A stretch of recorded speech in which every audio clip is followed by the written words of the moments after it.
오늘 우리 함께 읽을 성경 말씀 마가복음 14장 43절부터 50절까지 말씀입니다.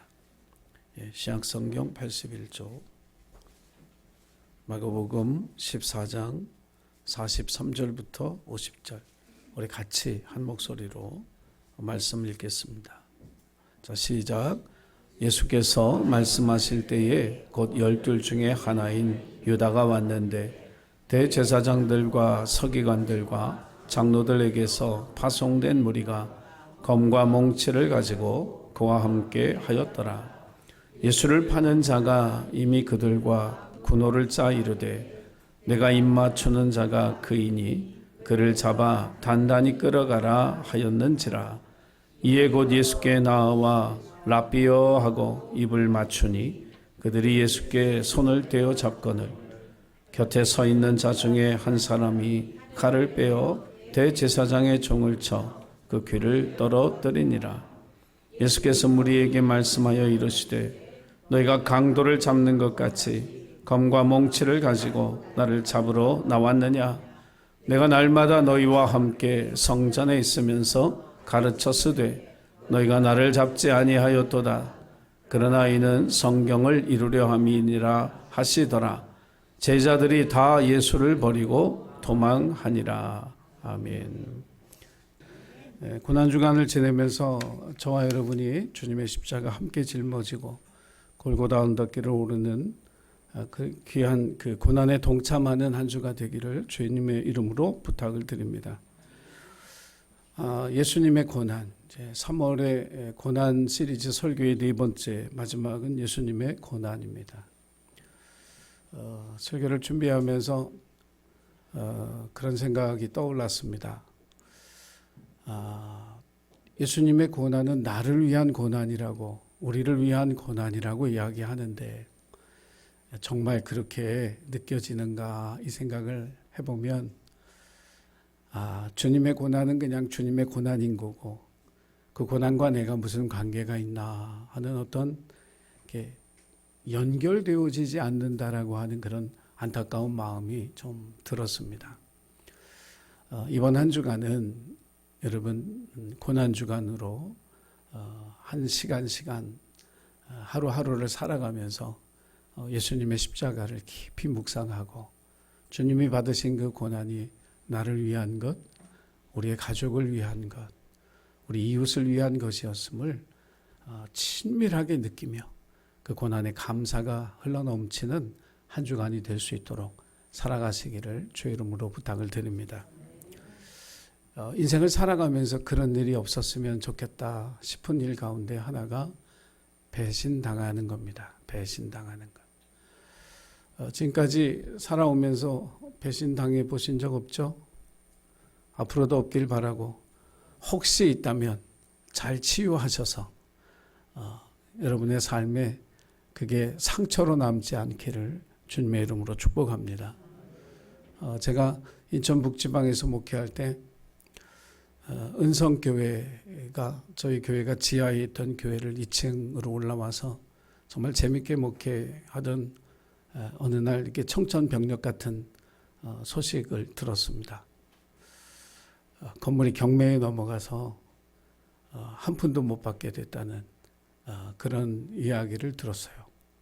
그 전날 법안 서기가 저한테 전화해서는 글쎄 한 10% 정도 손해보고 나머지는 다 찾을 수 있습니다. 그렇게 얘기를 해서 가슴을 쓸어내렸는데 그 다음날 법원에 가보니까 비영리 단체이기 때문에 교회는 10원도 보증을 해줄 수 없다는 얘기를 들었어요. 너무 화가 났던 건 뭐냐면 그 건물주가 교회 다니는 집사님이었습니다. 교회는 걱정 없게 책임져 드릴 테니까 걱정하지 마시라고 그렇게 얘기하셨던 그분이 제가 이제 그 보증금 찾으려고 법원에 고소했을 거 아니에요. 돈 내놔라. 그랬더니 그분이 정말 너무 어이가 없게 계약서를 위조해 가지고 와가지고 우리 교회가 얼마 동안 월세를 안 냈는데 그 월세를 다 합하면 1억 2천인가 그걸 달라는 거예요. 오히려 저한테. 제가 그때 알았습니다. 믿음도 다 소용없구나. 하나님을 믿는다는 사람도 이렇구나. 그런 생각을 했어요. 그래서 계속 법정 투쟁할까 그러다가 제가 했겠어요? 안 했겠어요? 하나님 말리셔서 안 했습니다. 근데 그게 저에게 어떤 걱정이 생긴 거냐면 사람을 믿지 못하게 될까 봐. 그러니까 이제 교인도 믿지 못하게 될까 봐.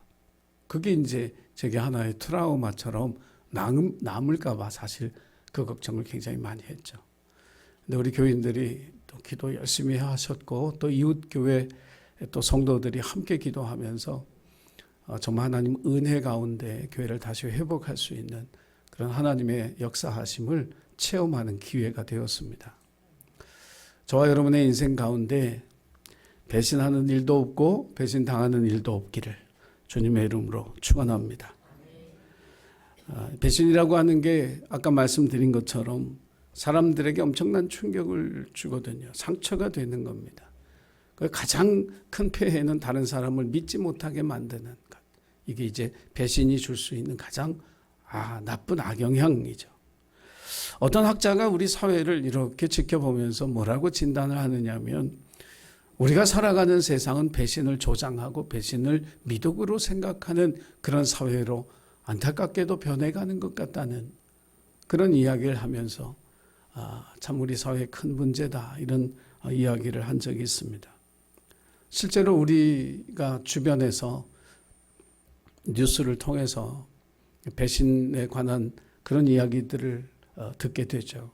동업하던 친구가 배신을 했다거나 또는 목숨까지 다 내줄 것 같던 애인이 배신을 했다거나 심지어는 가족 안에서도 남편에게 배신당하고 혹은 부인에게 배신을 당하고 자녀에게 배신당하고 그런 아픈 이야기들이 우리 사이에 솔찬게 들리고 있는 것을 보면 배신이 굉장히 우리의 삶에 가까이 있다라고 하는 사실을 알게 됩니다. 예수님이 당하신 고난의 첫 번째는 배신이었습니다. 그것도 가장 가까이에서 주님과 3년이나 동고동락했던 그리고 신뢰할 만해서 물질을 맡겼던 그 제자 가룟 유다의 배신이죠. 중세기 사람들은 배신을 사람이 저지를 수 있는 죄 중에 가장 악한 죄로 생각을 했습니다. 그래서 단테는 신곡이라고 하는 작품 속에서 이 지옥을 9구역으로 나눴어요. 9개 구역으로. 그래서 이제 첫 번째는 어떤 사람들, 두 번째는 성범죄자들, 세 번째는 네 번째는 잠깐 봐야 되겠네. 낭비하는 사람, 아주 또 인색한 사람. 그 이제 4구역에 밀어놓고 5구역에는 아주 쉽게 화를 내는 사람, 게으르고 나태한 사람, 이 폭력범은 7구역, 사기꾼은 8구역, 가장 깊은 지옥의 가장 깊은 9구역에 누구를 넣어놨느냐 하면 배신자들을 넣어놨습니다. 그래서 대표적인 인물이 누구겠어요? 가룟 유다와 줄리어스 시저를 죽였던 브루터스와 카시우스라고 하는 배신자들 거기에 넣어놨습니다. 이 배신의 구역, 이 9구역 앞에는 그 악마의 대왕이 이 머리가 3개 있는데 입마다 그 배신한 사람들을 이렇게 물어 뜯는 그런 잔혹한 장면을 표현함으로써 사람이 저지를 수 있는 죄 가운데 가장 악한 죄가 배신이다라고 하는 것을 단테가 드러냈습니다. 자, 예수님의 생애에 대해서 짧게 제가 요약을 해드리면 예수님은 베들레헴에서 태어나셨습니다. 그리고 나사렛이란 동네에서 사셨죠. 이곳에서 아버지가 일찍 돌아가시는 바람에 마리아와 또 그의 동생들을 생계를 책임지는 가장으로 목사의 역할을 하면서 30살까지 30이 되도록 거기에 살았습니다. 굉장히 이례적인 것은 보통 유대인들은 10대 이 후반으로 넘어가면 결혼을 하거든요. 근데 왜 예수님이 결혼이라고 하는 걸 안 하셨는지는 모르겠지만 아무튼 인류의 구원의 역사를 위해서 또 가족의 부양을 위해서 성실하게 묵묵히 말없이 목수로서의 삶을 30년간 살았습니다. 그리고 이제 하나님이 그를 부르셨죠. 하나님의 부르심을 받고 제일 먼저 한 일이 광야로 나갔습니다. 마귀에게 시험을 당하고 하나님의 말씀의 권능으로 그 시험을 이기시고 요단강으로 가서 세례 요한에게 세례를 받으셨어요. 그리고 하나님 나라가 가까이 왔다 선포하시면서 예수님의 사역이 시작이 되었습니다. 그 사역을 하면서 예수님이 가장 먼저 한 일은 뭐냐면 제자들을 부르시는 일이었어요. 그의 곁에서 함께 하나님 나라의 일을 할 동역자들을 먼저 부르셨죠. 그래서 우리가 아는 대로 12명의 제자를 부르셨다고 우리가 알고 있지만 사실은 그보다 더 많은 제자들이 있었습니다. 적어도 뭐 많게는 한 500여 명들 예수님의 제자처럼 따르는 사람들이 있었고 그 가운데 또 70명은 특별히 예수님이 세우셔서 둘씩 짝을 찌고 보내서 하나님 나라의 일, 귀신을 쫓아내고 병을 고치는 그 일을 맡길 만한 70명의 사람들도 있었고 그 가운데 또 구별해서 사도로 세울 교회의 기초가 되고 기둥이 될 12사람만 따로 뽑아서 3년 동안 동고동락하면서 이 제자들과 함께 하셨습니다. 3년이라는 세월이 결코 짧지 않습니다. 저도 고등학교 친구들을 지금도 만납니다. 3년 동안 같이 학교를 다니면서 사귀었던 그 친구들이 50년 가까이 평생의 친구가 돼서 지금도 만나거든요. 근데 2000년 전에 정말 매일같이 하루 종일 함께 있으면서 3년의 시간을 보냈다면 그 얼마나 끈끈한 그런 가족과 같은 그런 혈연으로 맺은 가족보다 더 가까운 그런 사이가 됐을 거라 그런 생각을 해봅니다. 그런데 그 제자 중에 한 사람 유다가 예수님을 배신했습니다. 오늘 우리가 읽은 본문의 말씀에 보면 이제 겟세마네 동산에서 예수님이 이제 십자가의 고난을 앞에 두고 이제 기도하러 가셨을 때 유다는 돈을 받고 사람들을 데리고 와서 스승을 그 사람들에게 넘겨주는 그 장면의 이야기를 우리가 읽었습니다. 어떻게 그럴 수 있을까? 어떻게 유다는 왜 예수님을 배신했을까? 성서를 해석하는 학자들마다 몇 가지 이유들이 있어요. 이래서 배신했을 거다, 저래서 배신했을 거다. 이렇게 추론적으로 이야기하지만 가장 설득력을 가진 이야기는 뭐냐면 유다가 꿈꾸던 유다 왕국과 예수님이 꿈꾸신 하나님의 나라가 달랐다라고 하는 거죠.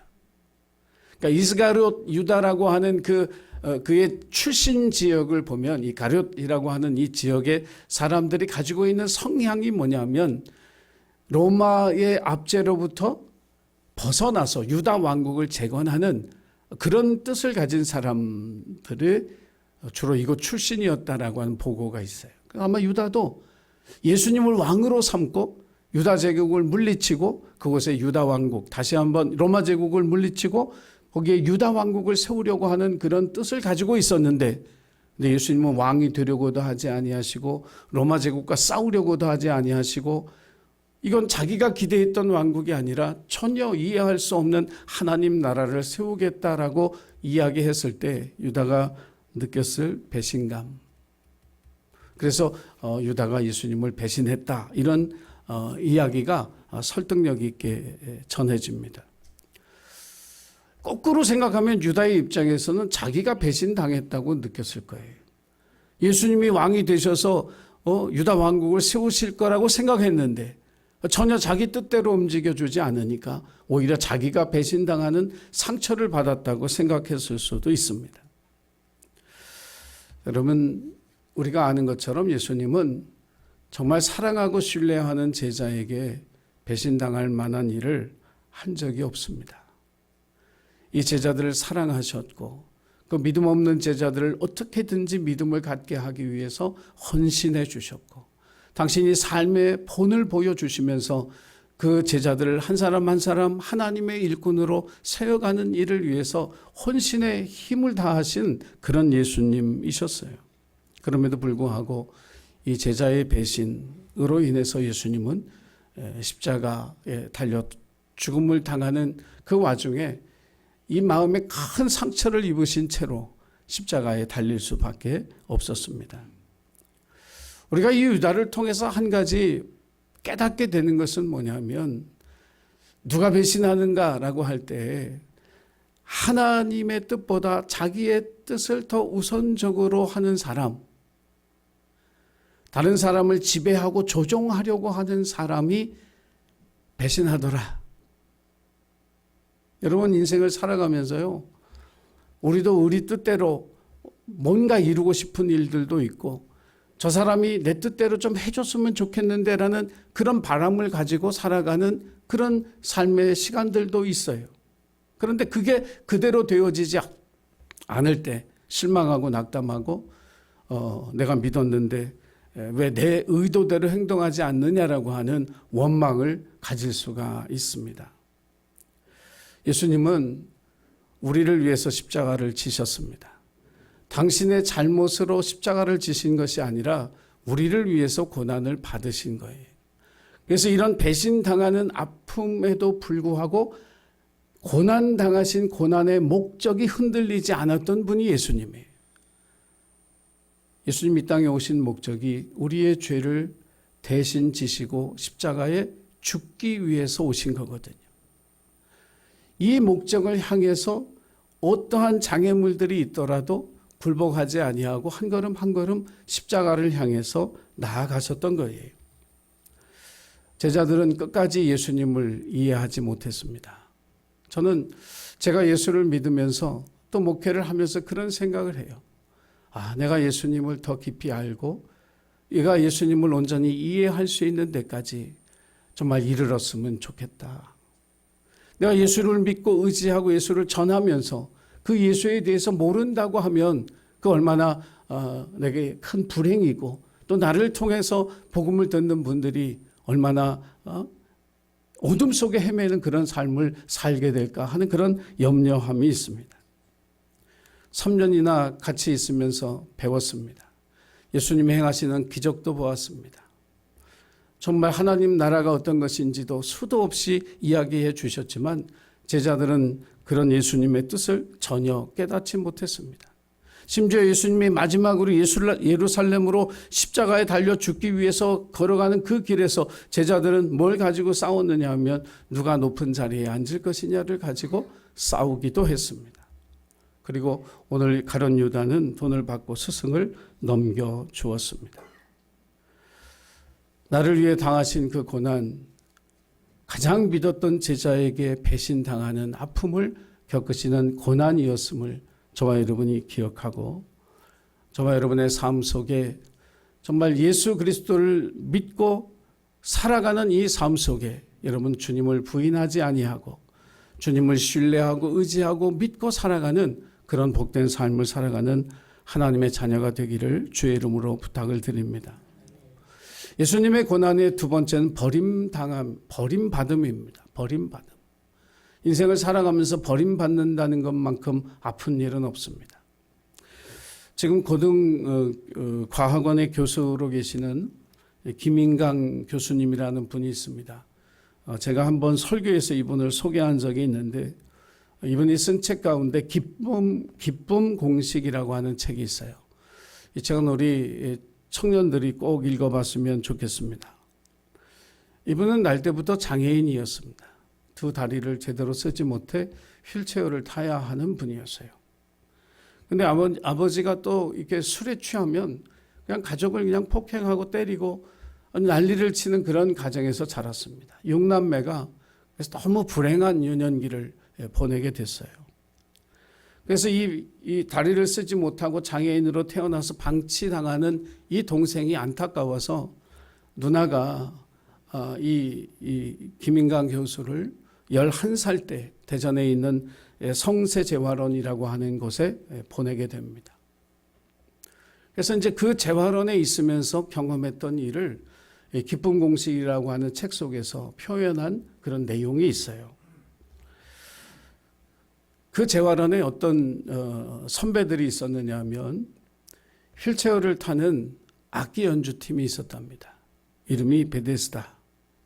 첼로와 바이올린, 비올라를 가지고 연주를 하는 그 형들이 있었는데, 너무너무 자기가 보기에 너무너무 부럽고 또 자기도 나중에 저렇게 되고 싶다는 마음이 들 정도로 아주 선망의 대상이 된 형님들이었다고 해요.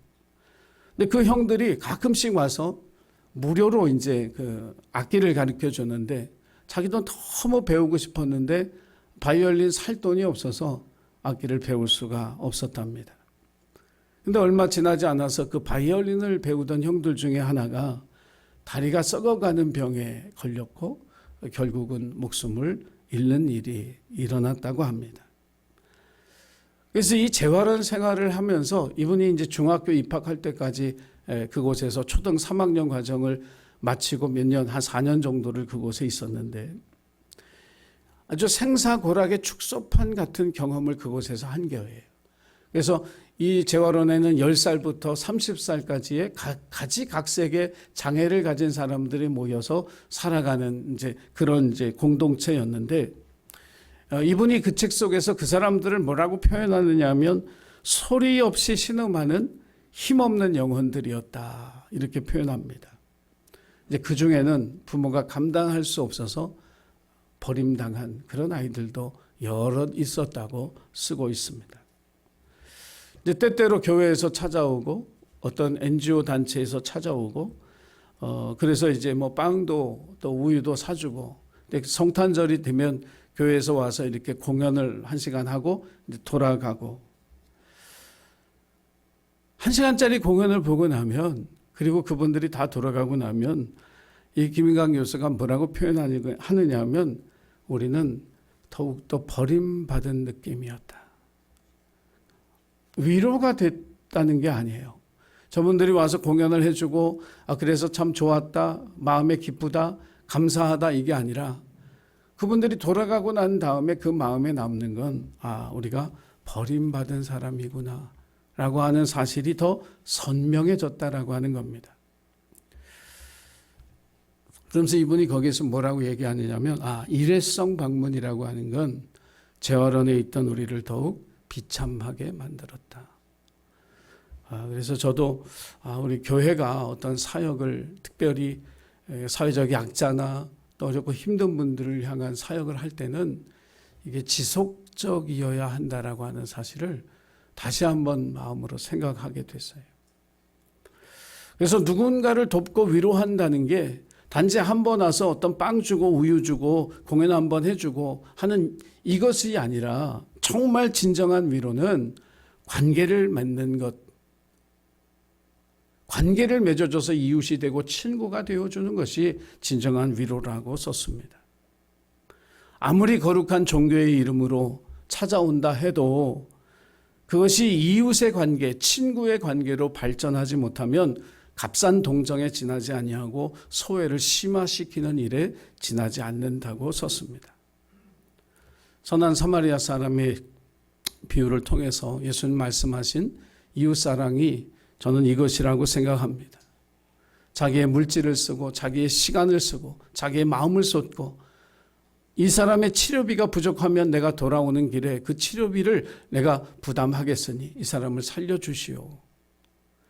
자기의 삶의 한 부분으로 받아들이는 것, 이것이 진정한 이웃, 진정한 친구가 되어지는 방법이라 이렇게 생각합니다. 인생을 가장 비참하게 만드는 두 번째 요소는 바로 버림당하는 겁니다. 이 세상을 살아가는 그 어떤 사람도 버림받는 존재가 되기를 원한 그런 사람은 절대로 없습니다. 유대 사회가 아주 끈끈한 유대감으로 뭉친 공동체인데요. 생각을 해보세요. 2000년 동안 나라 없이 흩어져 있으면서 그 사람들이 어떻게 다 뿔뿔이 흩어져서 자기 살 국량을 하지 아니하고 그 나라로 돌아갈 생각을 할 수 있었을까? 유대인 10가정만 모이면 회당을 짓고 그 회당을 통해서 신앙을 가르치고 역사를 가르치고 그들의 말을 잊지 않도록 가르쳐왔던 그 공동체의 끈끈함이 2000년 동안 나라 없는 백성으로 떠돌다가 나라를 세우는 그런 원동력이 되었다고 믿습니다. 2000년 전 예수님의 시대에도 그런 공동체들이 다 있었어요. 바리새파 공동체, 사두개파 공동체, 에세네파 공동체, 그리고 그 공동체에서 쫓겨난 이 한센시병 환자들 같은 경우에는 그들끼리의 공동체를 만들면서 어떻게든지 버림받았다라고 하는 그런 소외감이나 그런 좌절감을 느끼지 않기 위해서 몸부림쳤던 것을 우리가 볼 수 있습니다. 그런데 오늘 우리가 읽은 본문의 말씀 제일 마지막 절은 제자들이 다 예수를 버리고 도망하니라. 아무도 주님의 곁에 남아 있지 않았습니다. 겟세마네 동산에서 기도하며 피곤해서 지쳐 쓰러진 제자들을 깨우시면서 일어나라 함께 가자 주님이 말씀하셨지만 그 말씀을 듣고도 예수님의 제자들 그 누구도 주님의 곁에 남아 끝까지 고난을 함께 하겠다고 하는 사람이 한 사람도 없었던 거죠. 제자들도 다 떠나간 것처럼 예수님을 따랐던 사람들은 더더욱 주님을 떠나갔습니다. 예수님을 향해 호산나를 외치던 그 군중들은 예수를 십자가에 못 박으라고 외쳤고, 오병이어의 기적을 보면서 예수님을 왕으로 우리가 섬기고 따라야 되겠다라고 생각했던 그 어떤 사람도 예수님의 곁에 남아있지 않았다라고 하는 거예요. 사람에게 버림받는 이 좌절뿐만 아니라 예수님을 찾아왔던 가장 아픈 버림당함은 하늘 아버지로부터의 버림당함이었어요. 마태복음 27장 46절 말씀에 우리 함께 한번 그 말씀을 보겠습니다. 자, 우리 같이 읽겠습니다. 시작. 제9시쯤에 예수께서 크게 소리질러 이르시되 엘리 엘리 라마 사박다니 하시니 이는 곧 나의 하나님 나의 하나님 어찌하여 나를 버리셨나이까 하는 뜻이라. 육신을 입은 하나님의 아들은 하늘 아버지가 자신을 버렸다라고 하는 그 좌절과 슬픔을 경험하셨습니다. 사람들로부터 버림받고 하나님으로부터 버림받은 이것이 예수님이 우리를 위해 당하신 고난인 줄로 믿습니다. 우리가 당하는 고난 중엔 우리가 자초한 것도 있지만 주님은 자신의 잘못 때문에 자신의 죄 때문에 고난당한 것이 아니라 우리의 죄를 용서하시기 위해서 우리의 악함을 용서하시기 위해서 하나님 앞에 기꺼이 희생이 제물이 되어진 그런 고난이었다라고 하는 사실을 저와 여러분이 기억하고 이 고난 주간 한 주간을 살아가는 동안에 저와 여러분의 삶 속에 나를 위해 당하신 그 예수 그리스도의 십자가의 고난을 깊이 묵상하며 주님과 함께 골고다의 언덕길을 오르는 저와 여러분이 되기를 주님의 이름으로 간절히 부탁을 드립니다. 예수님의 고난을 통해 하나님께서 우리에게 주시는 메시지, 여러분 유다와 같이 하나님을 자기 뜻으로 조정하려고 하는 믿음을 가지고 있다면 여러분 그것을 회개해야 합니다. 다른 사람을 소유하고 지배하려고 하는 그러한 욕심을 감추고 있다면 그것도 또한 회개해야 합니다. 어떤 영혼도 우리가 소유할 수 없고 어떤 영혼도 지배할 수 없습니다. 하나님의 뜻이 아니기 때문에 그래요. 그래서 여러분 예수님이 우리를 사랑하신 것과 같이 우리에게 주신 관계 속에 있는 모든 소중한 사람들을 그렇게 사랑할 수 있는 하나님의 사람이 되시기를 간절히 부탁을 드리고 특별히 버림받은 아픔 속에 있는 이들을 위로하고 그들의 친구가 되어서 그들이 하나님이 함께 하시는 삶을 살고 있음을 전해주고 깨닫게 하는 그 일을 감당하는 저와 여러분이 되기를 주의 이름으로 부탁을 드립니다. 기도하겠습니다. 우리를 위해 고난당하신 예수님의 고난을 묵상하며 신뢰하고 사랑하는 제자들에게 배신당하시고